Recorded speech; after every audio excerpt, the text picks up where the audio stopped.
Hello students, this is Neeraj Gupta. Principles of Management Rule or Principle number 11, Equity. Equity का rule ये कहता है equitable treatment, सबको एक सी ट्रीटमेंट मिलनी चाहिए।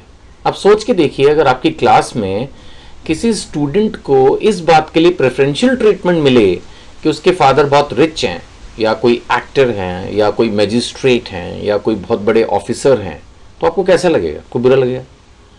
सिमिलरली किसी भी बच्चे को अगर बैड ट्रीटमेंट मिले इस बात के लिए क्योंकि वो किसी एक पर्टिकुलर सिटी या स्टेट को बिलोंग करता है, सपोज वो नॉर्थ ईस्ट से है या यूपी से है, बिहार से है या साउथ से है ना।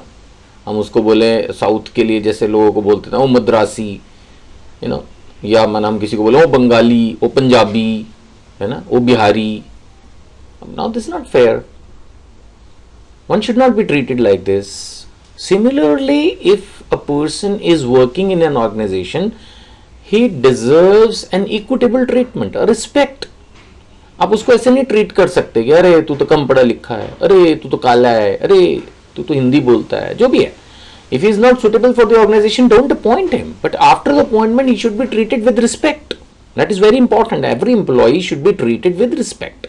That's the law of equity. So there should not be any discrimination among the employees on the basis of religion. आप किसी को नहीं बोल सकते ओए तू पहाड़ी है, तू हिंदू है, तू सरदार है या तू जो भी है, ऐसे नहीं बोल सकते. लैंग्वेज, भाषा के आधार पर, कास्ट, ये तो वही हो गया करीब करीब. जेंडर वाइज भी कोई इसमें डिफरेंशियल ट्रीटमेंट नहीं होनी चाहिए.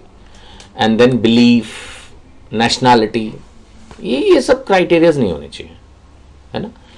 So just and fair behaviour होना चाहिए.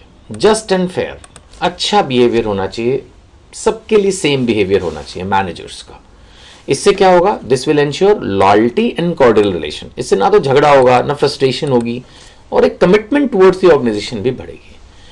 लेकिन इसका मतलब ये नहीं है कि कोई अगर कामचोर है, लेजी है, ठीक से काम नहीं करता, जैसा मैंने पिछली वीडियो में भी बोला, घूमता फिरता रहता है मान लेते हैं, तो उसको स्ट्रिक्ट ना किया जाए. नो, फेयल ने बोला the use of strict treatment for lazy personal.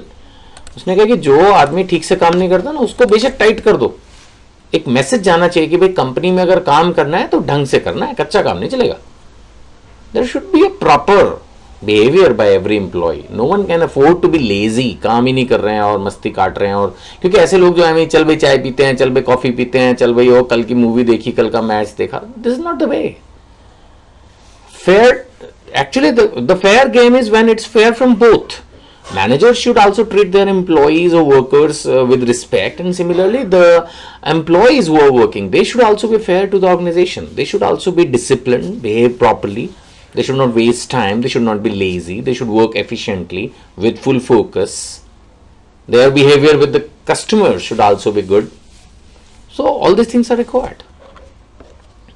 Example ले रहे हैं एमएनसीज, माने मल्टीनेशनल कॉर्पोरेशंस, जिसमें पूरी दुनिया के लोग एक साथ काम करते हैं. So now days in MNCs people of various nationalities work together. ये तो है ही. हम ऐसे मजाक नहीं उड़ा सकते कि यार ये पर्टिकुलर लोगों की भाषा देखो कैसी है, हमें तो समझ ही नहीं आती, ये नहीं आती, वो नहीं आती. इस तरह की मेंटालिटी, इस तरह के माइंडसेट वाले लोग एमएनसी में काम ही नहीं कर सकते. You should have a broader mind.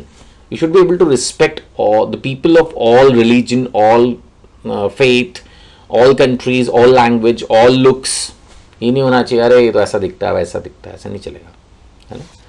And एक और पॉइंट भी इन्होंने इसमें लिया है इक्विटी में कि सेम जॉब के लिए सैलरीज सेम होनी चाहिए. जैसे सुनने में आता है ऐसा कुछ जगह कि लेडीज को सैलरीज कम दी जाती हैं सेम जॉब के लिए भी, तो दैट इज नॉट फेयर. देखा जाए तो that should not be discrimination based on gender.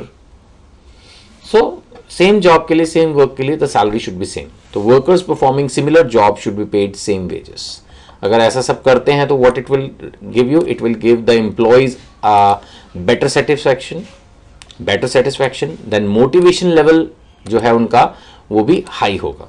So improved satisfaction and higher motivation level, that is the advantage. And cordial relation, फिर झगड़े वगड़े नहीं होंगे ना, रिस्पेक्ट रहेगी. नहीं तो क्या होगा, फिर वो एक आदमी पहले से ही चिड़ा हुआ तो फिर वो कुछ ना कुछ बहाने ढूंढता लड़ने के. that's not fair and that's not good for organization. अगर आप इस रूल को वायलेट करते इक्विटी के, than less satisfaction, less motivation, unhealthy relation, वो तो फिर उल्टा हो गई जो मैंने अभी आपको पढ़ाया उसका, है ना. So I believe this again, this rule is also very important to implement and very easy to understand. ठीक है, थैंक यू.